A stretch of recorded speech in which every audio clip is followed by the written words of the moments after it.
Bicara tentang Bung Karno ibarat mata air yang tidak pernah kering dan obor yang tidak pernah padam.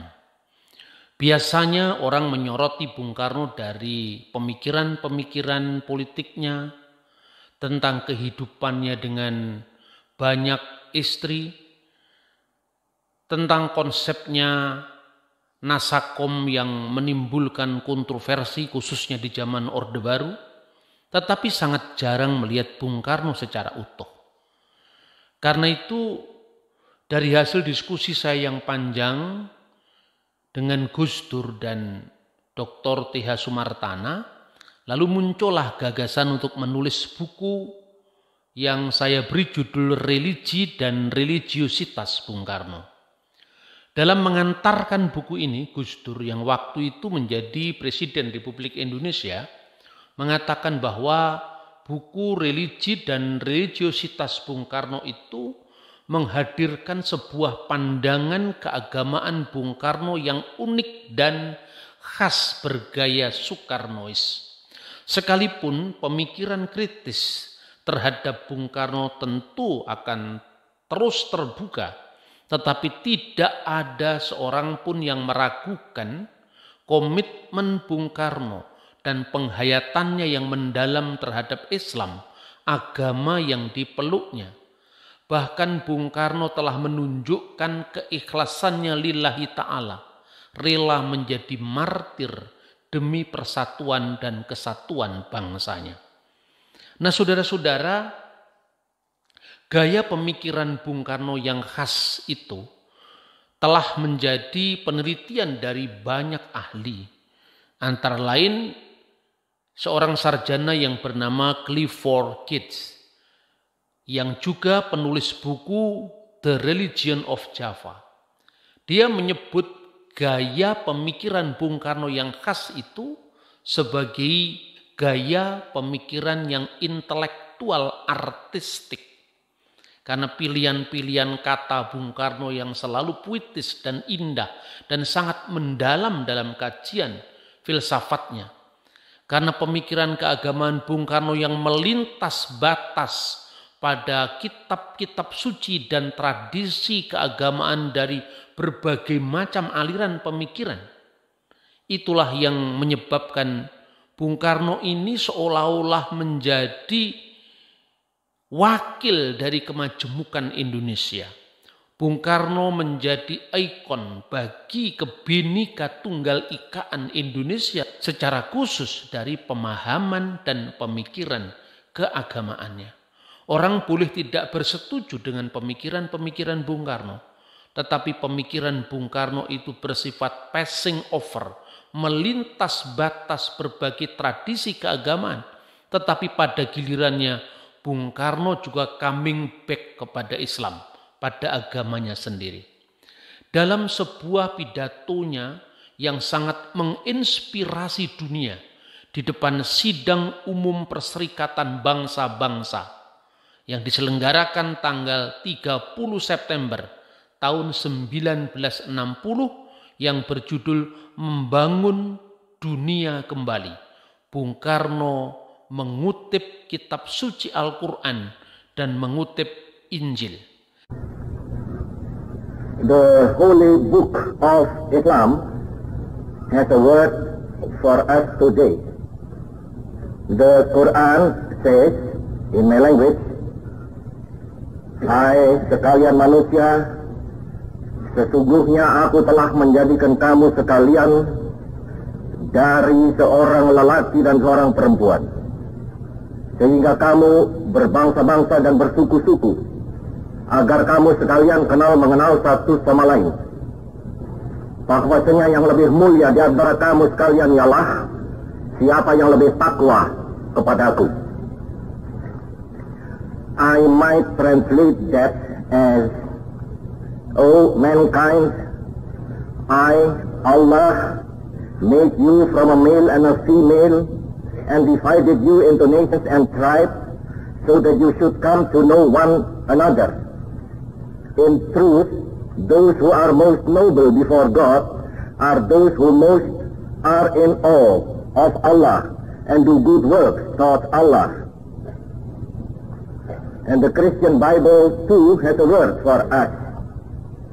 Glory to God in the highest, and on earth peace to men of good will.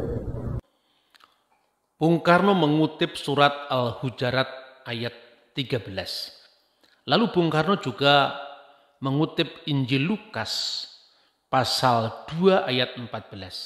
Segala kemuliaan bagi Allah di tempat yang maha tinggi dan sejahtera di bumi bagi setiap orang yang berkehendak baik.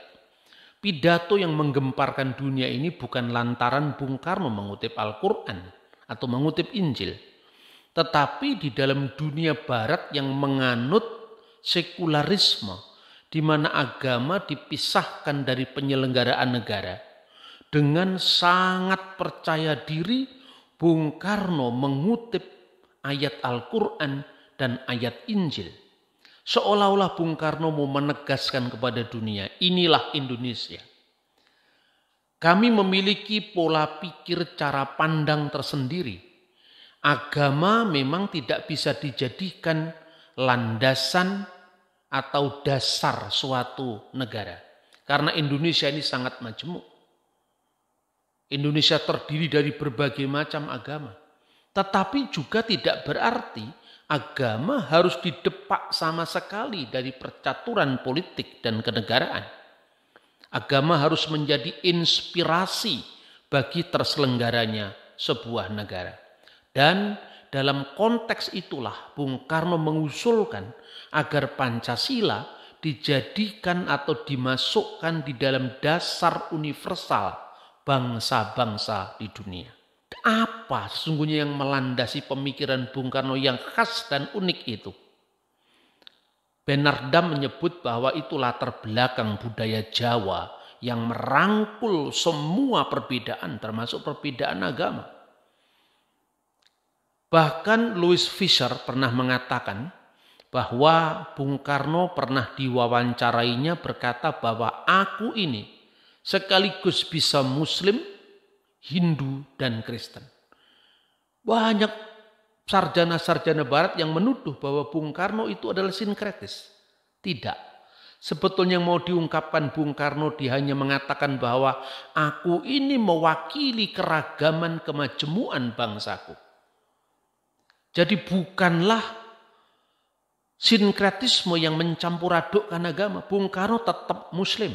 Tetapi Bung Karno bisa passing over dari berbagai macam tradisi keagamaan.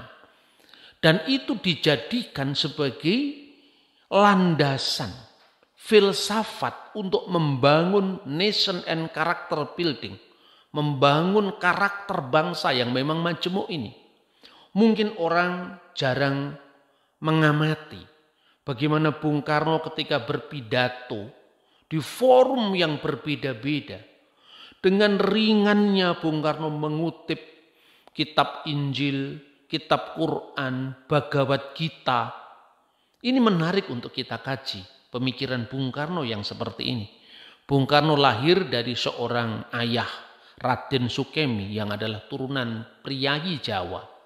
Dan dari ibu Idayu Nyuman Rai Srimben yang adalah seorang Hindu. Dan pendidikannya yang berlatar belakang Barat, tetapi juga tetap berakar pada budaya lokal yang sangat mengakrabi kemajemukan.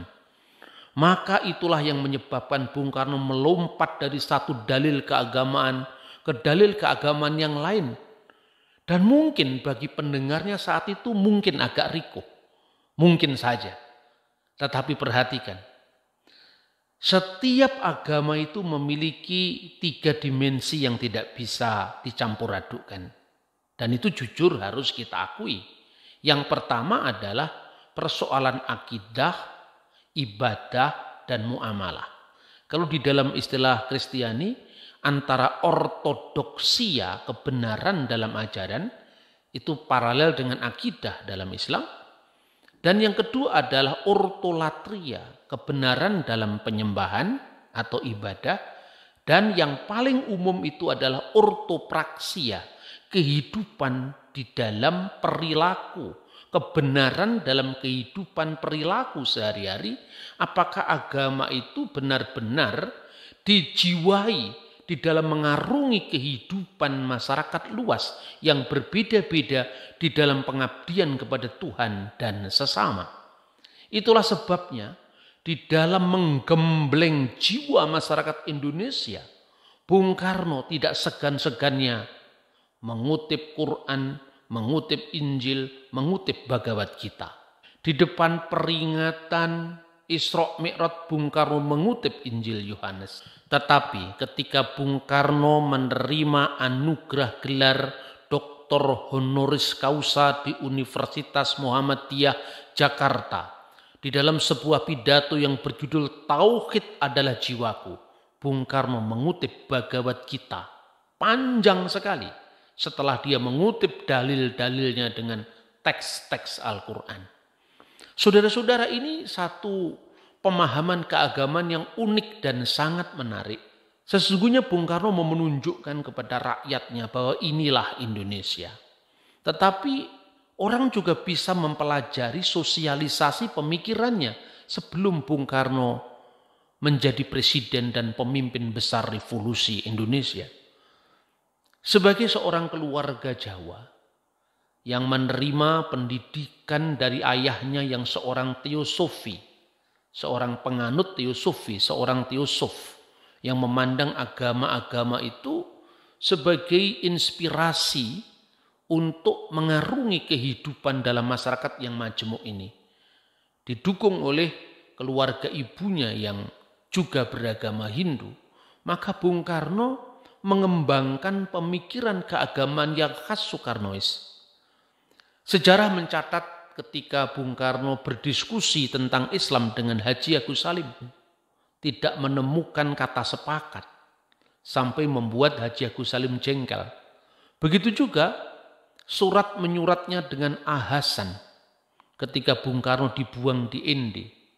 Hasan juga mengkritik sangat pedas pemikiran Bung Karno tentang Islam secara khusus ketika Bung Karno menulis artikelnya Memudahkan Pengertian Islam, oleh Hasan dibalas dengan membudakkan pengertian Islam, di mana Bung Karno menempatkan Islam itu di bawah dewi yang dipujanya, yang disebut sebagai dewi keprogresan atau kemajuan.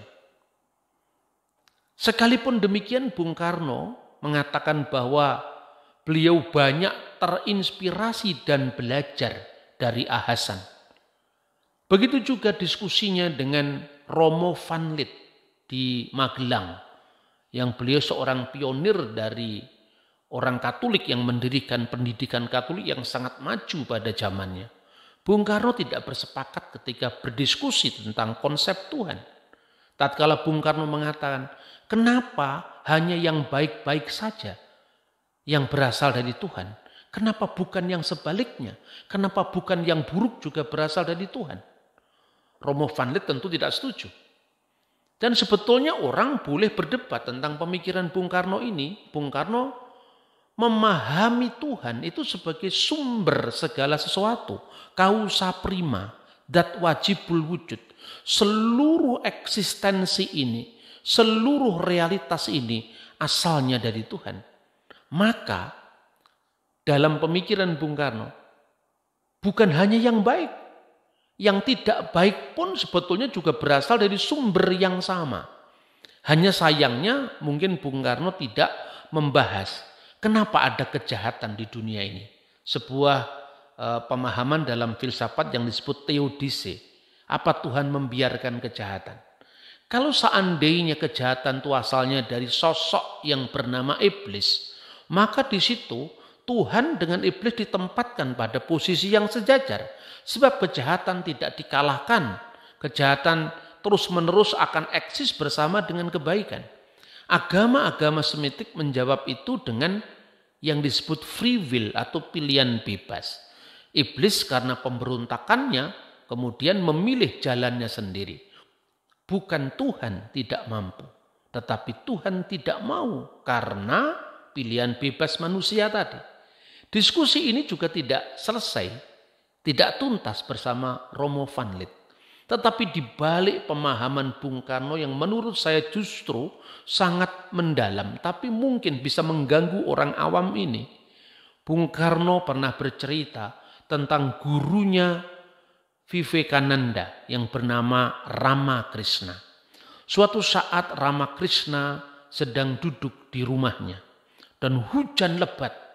Ada orang yang berjalan kehujanan dan menggigil kedinginan. Tetapi bukan hanya orang yang kehujanan itu yang menggigil kedinginan. Ramakrishna yang berada di rumahnya pun turut menggigil kedinginan. Karena apa? Filosofi tatwam asi. Aku adalah engkau dan engkau adalah aku. Apa yang dirasakan orang lain juga kita rasakan. Karena kemanusiaan itu tunggal. Bahkan realitas ini adalah tunggal. Inilah salah satu pemahaman Bung Karno yang mungkin bagi orang awam itu sulit dipahami. Tetapi saudara-saudara, lebih-lebih lagi ketika Bung Karno misalnya berbicara begitu akrabnya tentang tradisi-tradisi keagamaan yang berbeda. Pada tahun 1930-an ketika Bung Karno disidang di Pengadilan Negeri Bandung, Bung Karno membuat terkejut ketua hakim yang mengadili dia, namanya Mr. Singelbeck van Hukelom. Bung Karno mengatakan bahwa dia seorang revolusioner karena dia ditanya oleh tuan hakim, apakah Menir Soekarno adalah seorang revolusioner? Dengan tegas dia berkata, ya, saya seorang revolusioner. Berarti Tuan bekerja dengan bom dan granat. Tetapi Bung Karno menjawab, ik werk niet met bommen en granaten. Saya tidak bekerja dengan bom dan granat. Adakah sebuah revolusi yang bekerja tanpa bom dan granat? Revolusi bagi Bung Karno adalah menjebol dan membangun. Dan tidak harus bicara tentang kekerasan. Sang hakim terus mengejar dengan pertanyaan, apakah ada revolusi yang bekerja tanpa bom dan granat? Bung Karno dengan mantap berkata ada. Dan tokohnya adalah Yesus dari Nazaret. Barangkali Van Hukelom adalah seorang Kristen. Tetapi dia benar-benar kaget dengan apa yang diungkapkan oleh seorang Soekarno. Bahwa Yesuslah tokoh revolusioner yang bekerja tanpa bom dan granat. Bukan hanya dia mengejutkan orang yang kebetulan beragama Kristen. Tetapi juga di kalangan forum-forum terhormat Islam, Bung Karno biasa mengutip Bhagavad Gita, mengutip Injil. Begitu juga sebaliknya. Di forum-forum yang non-muslim pun Bung Karno juga terbiasa mengutip ayat Al-Quran. Satu ayat yang bicara tentang kerja keras. Ya, di mana Bung Karno mengatakan, mengutip ayat Al-Quran bahwa Tuhan tidak mengubah nasib suatu kaum atau nasib suatu bangsa kalau bangsa itu sendiri tidak mengubah nasibnya sendiri. Innallaha la yughayyiru ma biqaumin hatta yughayyiru ma bi anfusihim. Hendaklah firman Tuhan ini menjadi kitaku dan menjadi kitamu. Ini luar biasa. Apa yang menurut saya justru itu tidak bisa dipahami oleh iklim pengapnya sektarianisme yang akhir-akhir ini melanda bangsa kita. Sehingga langit kebangsaan kita ini begitu terasa lebih sempit dan sempit. Tetapi ketika membaca Bung Karno ini, saya benar-benar menemukan suatu ilham baru untuk menguatkan langkah kita agar kita tetap berada di jalan relnya Pancasila dan kemajemukan bangsa yang terpatri apik di dalam seloka Bhinneka Tunggal Ika. Ketika saya mempersiapkan buku ini, saya sempat mengkonsultasikannya dengan Ibu Hartini.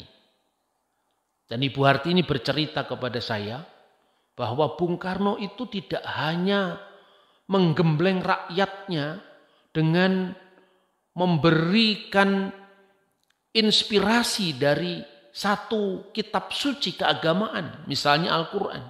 Tetapi Bung Karno itu juga hafal Spreuken van Salomo, yaitu Amsal Sulaiman.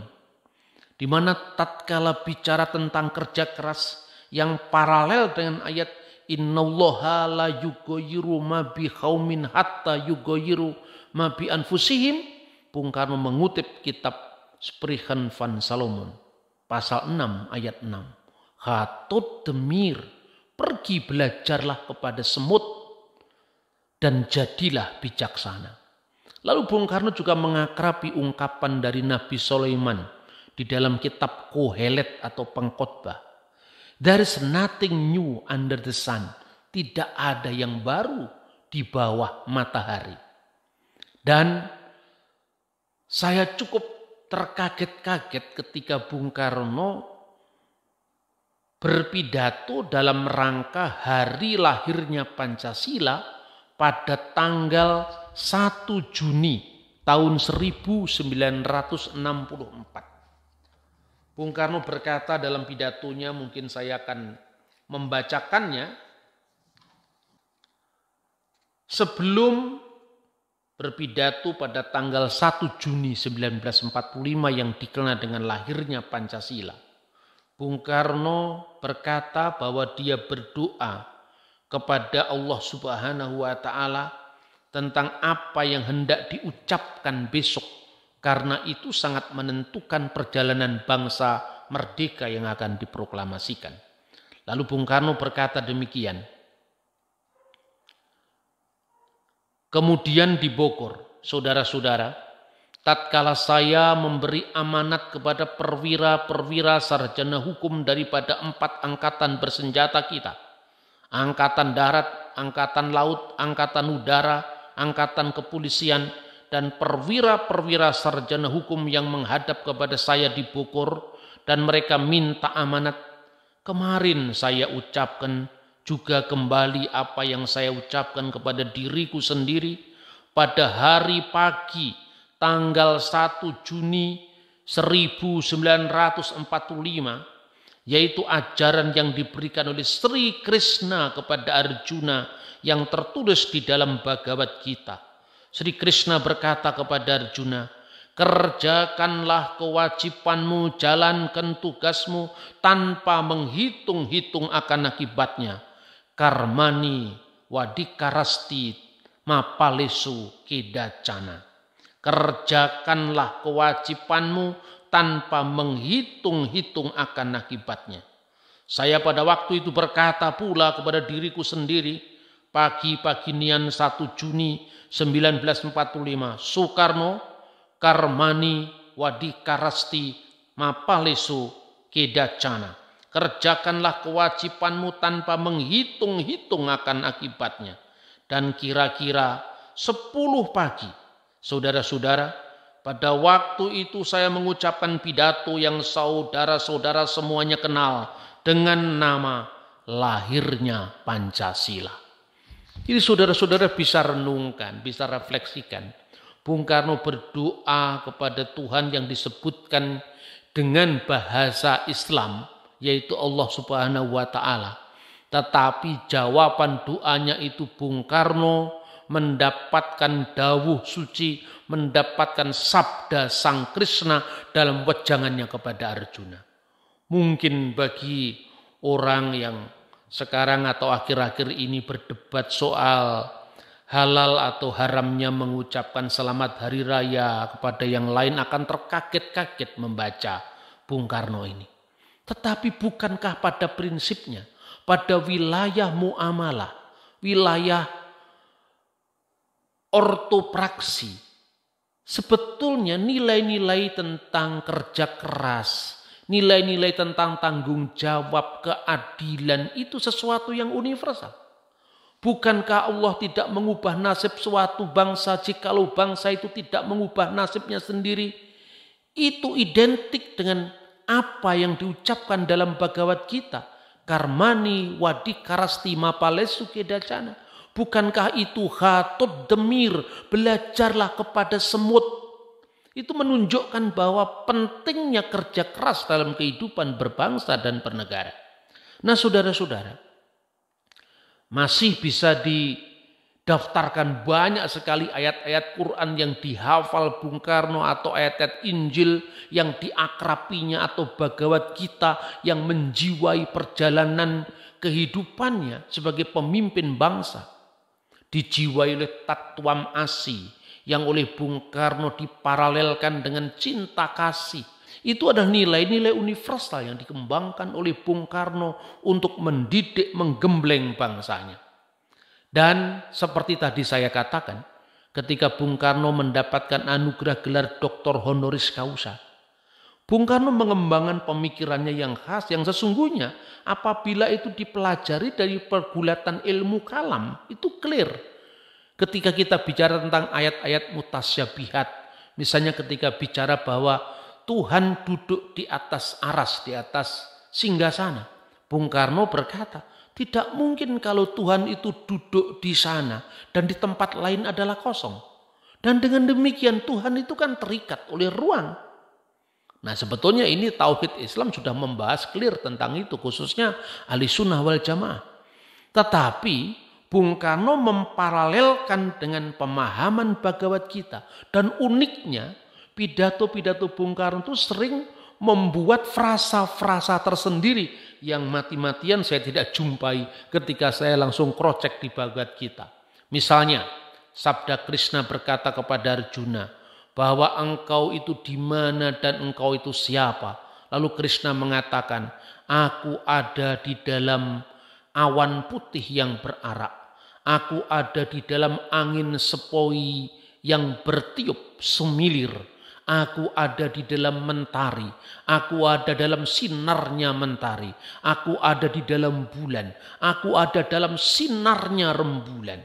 Bahkan Bung Karno mengucapkan, I am in the smile of the prodigal.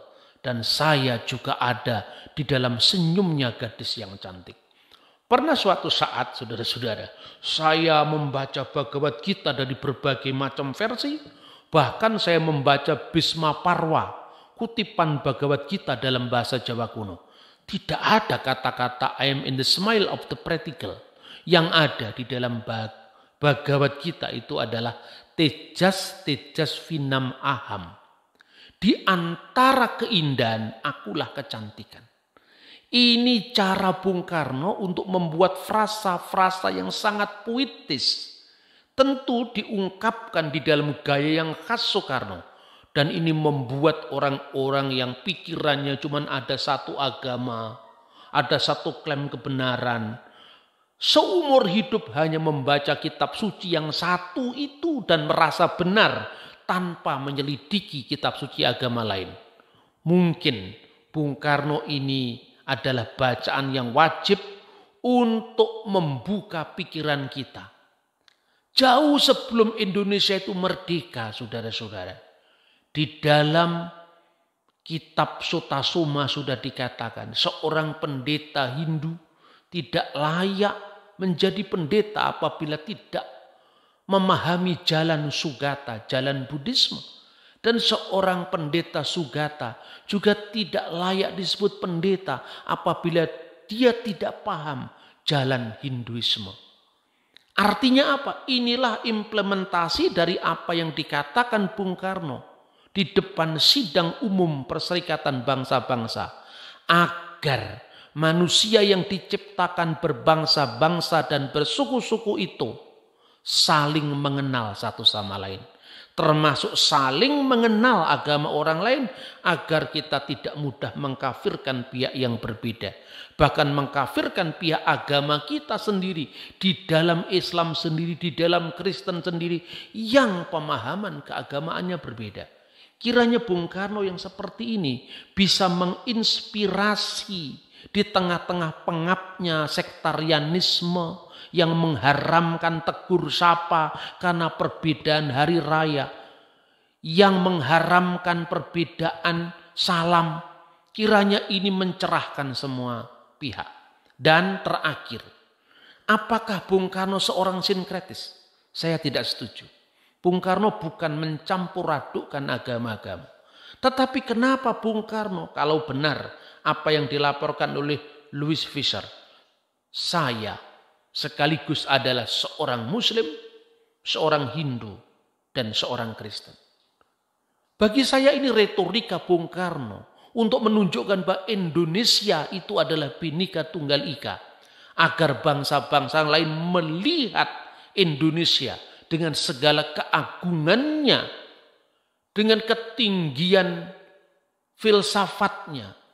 Karena itu ketika Bung Karno mengatakan bahwa Pancasila dengan ketuhanan yang Maha Esa itu bisa merangkul semua agama tanpa kecuali menurut pemahaman agama masing-masing. Tapi semua warga negara ini hendaknya bertuhan. Dan negara hendaknya didasarkan atas ketuhanan yang Maha Esa. Ingatlah tentang sosok Kertanegara. Kertanegara itu seorang tantris. Tetapi kitab Pararaton menyebutnya sebagai Batara Siwa Buddha sebagai gelarnya. Dia ingin mengayomi agama Siwa dan agama Buddha. Prasasti Tumpang menyebutnya sebagai dengan gelar yang searti, yaitu Jenaneswara Bajra. Jenana itu ungkapan yang muncul dari Buddhisme. Ketika menyebut sebagai pengetahuan yang masih bercabang, dia menyebut Vijenana. Tetapi jenana adalah pengetahuan yang membimbing manusia kepada nibbana, kepada nirwana. Sementara Iswara adalah gelar dari Siwa, Tuhan yang Maha Esa. Dan Bajra itu adalah jalan tantrisme. Dan dalam Kakawin Sotasoma juga dikatakan, buat Bajrayana Pancasila dan Teteki Haywalupa. Untuk semua orang yang menjalani jalan Bajrayana, Pancasila jangan dilupakan. Pancasila hendaknya dipegang teguh dan jangan dilupakan. Sekalipun Pancasila dalam konteks Sotasoma ini tidak sama dengan Pancasila sekarang, tetapi para founding fathers kita terilhami oleh Pancasila di dalam ungkapan Sotasoma maupun negara Kertagama. Perjalanan bangsa sekarang ini tidak bisa dilepaskan dari masa lalu bangsa kita. Dan dari sekarang ini, dari hari ini, kita bisa menatap masa depan yang sangat cerah. Masa lalu sebuah bangsa menentukan masa depannya. Kiranya pemikiran Bung Karno yang melintas batas ini dapat menginspirasi kita semua untuk tetap setia di jalan Pancasila. Merdeka!